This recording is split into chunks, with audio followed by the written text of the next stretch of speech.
Ready to go. Okay. Good morning, everybody, and welcome back. If you've got a Briggs & Stratton lawnmower and it has one of these plastic carburetors on it, which would mean it's a relatively new mower, and it just doesn't want to start after sitting for a little while, then this will be the video for you.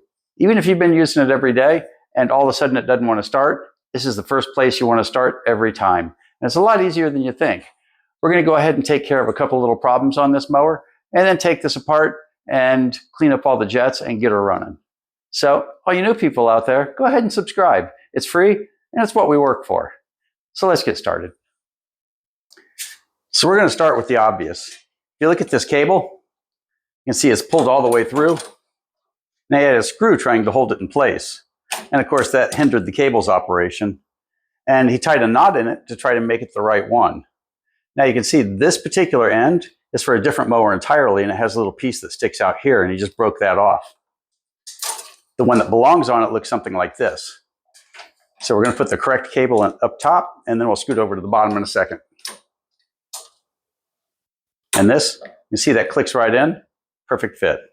So let's go over to the other end and push her off to the side.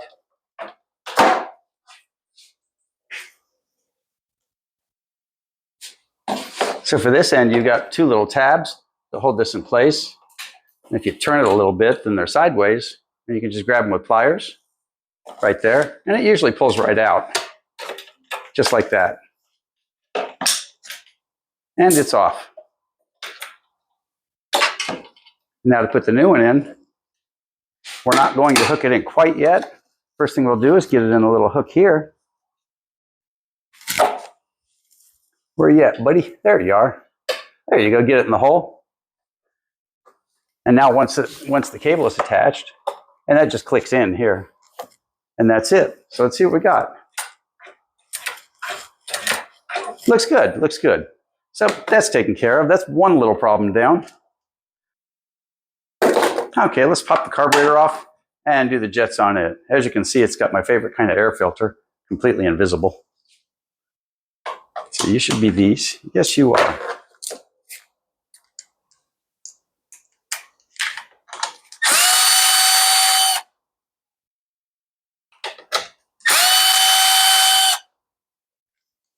Now throw our handy magnet in to keep track of our screws. And our wrenches.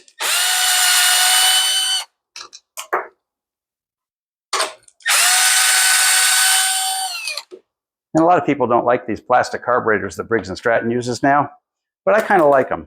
They're pretty reliable, and they're super easy to take care of, and they don't corrode as easily as the old steel carburetors used to. I changed my mind. Instead of fooling with those clamps, we're going to go ahead and cut the gas line and put a new one on. It's easier to do, and you can get the gas line at just about any auto parts store. It's quarter inside, and they've all got it, and it's only about they'll charge you for a foot, which it costs you about $2 or $3, and it's a whole lot better than having a gas line that might be corroded and coming apart inside. Okay, now we take the linkage off. We'll step that one off first, and then this one off second, and there's your carburetor. So let's go clean her up a little bit, and then take her apart. So I went ahead and hosed it off a little bit, and while I was hosing it off, I noticed this. We're going to have to keep an eye on this to make sure that the butterfly operates as expected, because this affects the choke. So let's go ahead and pull the ball off and get to the jets real quick. I'm expecting this to be a nice, quick, easy job on this mower. So we'll take our bolts off, and now this is held in by a rubber gasket. So you want to sort of Ouija it out so you get a little bit of a crack. And there she goes. Now that's pretty new. I don't think I've ever had one just come apart on me like that before. So it looks like he probably fooled with it and literally just dropped everything back in the bowl and bolted it back together. Because this pin goes on pretty snug here. So let's leave that there. Let's wipe the bowl off real quick. Now we'll pull the jets out. The jets come out pretty easy on one of these. Be careful you don't snag your fingers. You know, I snag my fingers all the time. But it's held in with a rubber gasket, and it just pops out like that. And what you want to do is little orifices here and this one here can get clogged pretty easily. We're going to run the whole carb through the cleaner, but first we're going to clean these out by hand.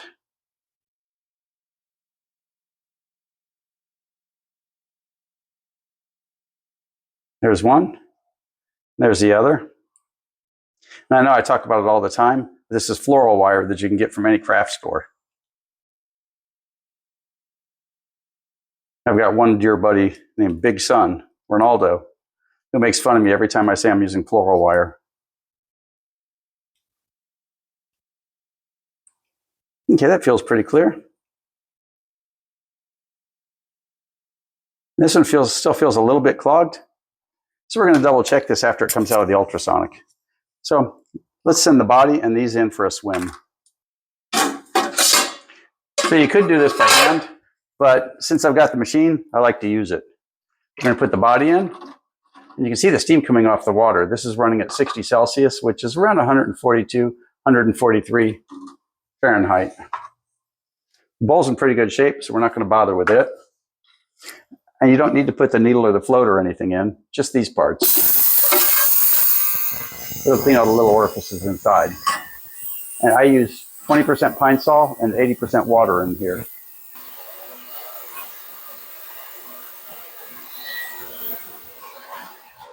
Everything should be nice and clean and ready to go.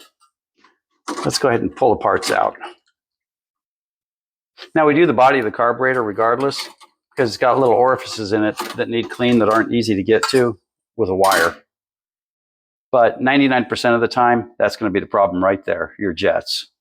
So let's make sure that our jets are cleaned out and get her all back together. I always do this afterwards. I probably never get anything, but it makes me feel better about it. Yeah, that one feels pretty good. That feels pretty good. And this goes in one way. If you look inside, the smaller one goes in this high spot right here.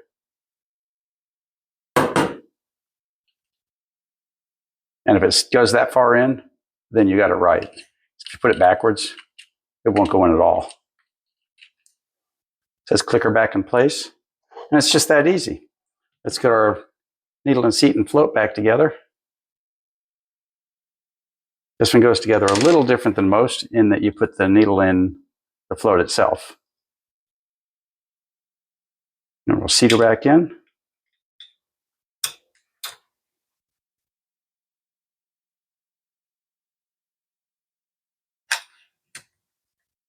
Click you back in.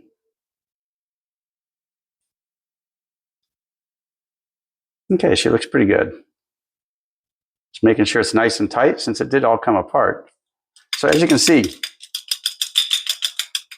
there's no way that would have just simply fallen out when we popped the cap off. It apparently had been, taken apart and not put back together. Now when you put the bowl on, watch this little spot here because it goes here. So the bowl will go like that. And don't try to set any records tightening these screws because it's the rubber gasket that keeps it from leaking. These screws just hold the rubber gasket up to the body.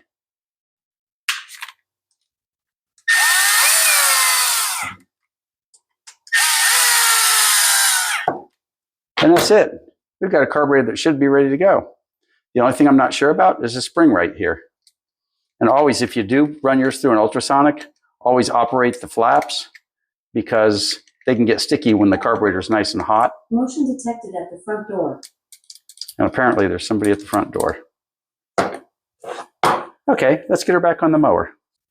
Now, if you were paying a lot of attention taking it apart and took a lot of pictures, having it go back together is pretty easy. You go in the reverse order of the way you took it apart.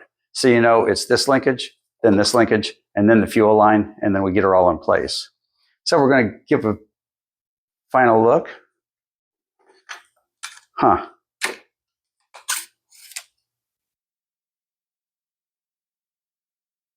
As I mentioned earlier, this one's been tinkered with. It doesn't have a gasket. So let me go dig up a gasket. I'll be back in 2 shakes. Okay, we've got a gasket. If you're working with one of these plastic carburetors, this little rubber gasket, now sometimes the gasket and the little retainer clip will stay on this, and that's not bad. As long as it's there, it'll usually seat up pretty nicely. But if you don't have this rubber gasket, your guaranteed that she's going to cycle and she's going to sound funny and she's just not going to work right. So let's get you back in place. Put a little retainer ring on. There we go. Now she's ready to go. That would have driven me crazy if I missed that. So now we're going to go in the reverse order of the way we took it apart. That's the first one. Now I'll grab our long skinny pliers and do the second one. And we do it in this order because this will allow us to rotate this way to get this little piece of linkage in place. It'll allow the carburetor to rotate around a little bit. Or if we do the top one first, we won't be able to rotate around to get to the next one.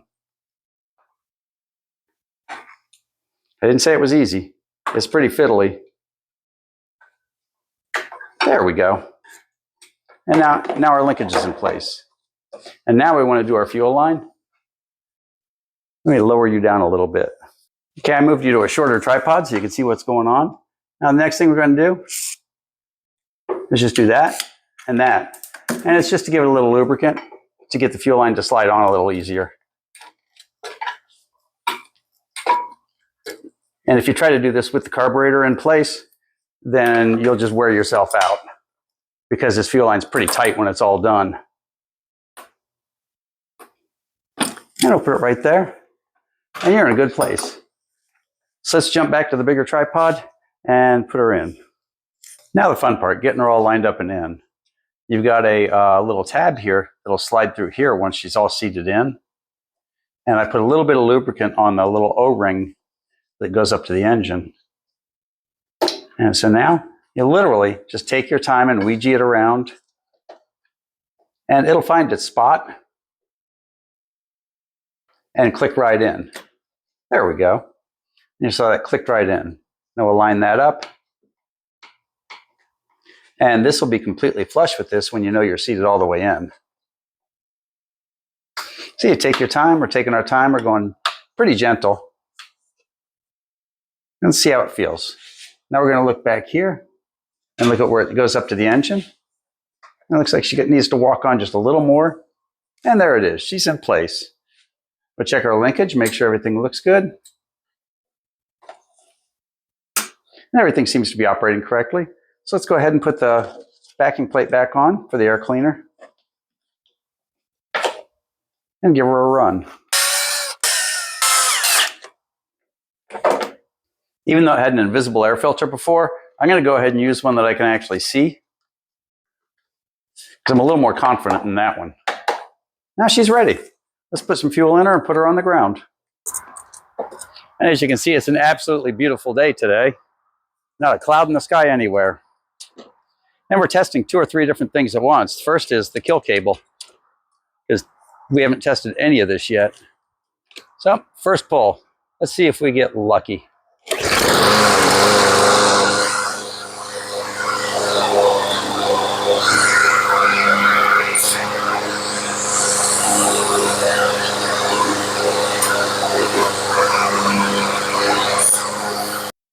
Well, she started on the first pull. Now this time, I wasn't as confident as I normally am. I expected to start on the first pull every single time after I work on a motor. This one had so many things that had been touched and put together incorrectly inside the carburetor. You don't know if you might miss something. But she did start on the first pull, and I saw a little bit of smoke, but that's just smoke that's in the exhaust system because it was overfilled with oil when I got it also. So if you've got one of these plastic carburetor Briggs & Strattons, the jets are on that little white sleeve that runs up into the carburetor. Clean those out, and it'll run just about every time. So all you new people out there, if you made it this far, you might as well subscribe. It's free, and it really is what we work for. So thanks for watching, and we'll see you next time.